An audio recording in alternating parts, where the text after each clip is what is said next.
chloroplast which is present in the leaves. So they contain a green pigment called chlorophyll which is involved in photosynthesis. The stroma, which is known as the fluid filled space that surround the thylakoid.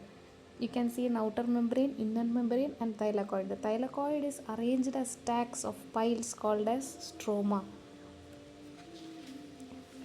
Now we are going to see about the process of photosynthesis. So here you can see the picture of photosynthesis. Now plants are not dependent upon some other organism for their food because they are autotrophic in nature. They have the ability to prepare their own food. Green plants, algae, bacteria, cyanobacteria, they prepare their own foods with the help of raw material like carbon dioxide, water, sunlight, chlorophyll. This process is called as photosynthesis.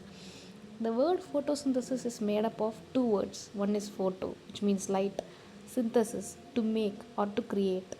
So, in the process of photosynthesis, the molecule which is released is glucose, oxygen, and water. We'll see some properties of light. Light is a transverse electromagnetic wave, that is, I am speaking about sunlight. It oscillates with the magnetic field perpendicular. The speed of light is 3 into 10 to the power 8 meter per second. The light particle is called as photon. So this hits the leaves, that is the chloroplastic surface, which produces sugar and it releases out oxygen for humans and it takes in the carbon dioxide, thereby purifying the surrounding air and also providing with oxygen for the other living organisms. These are the parts of the flower.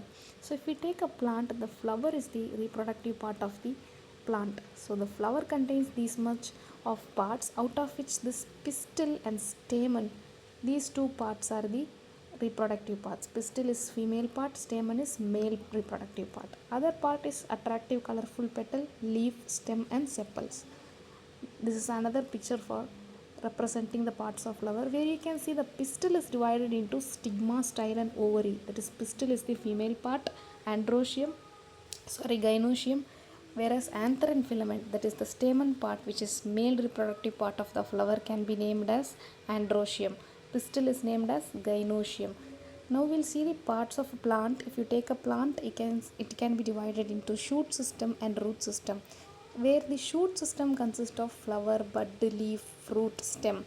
All this stuff comes below or above the underground level.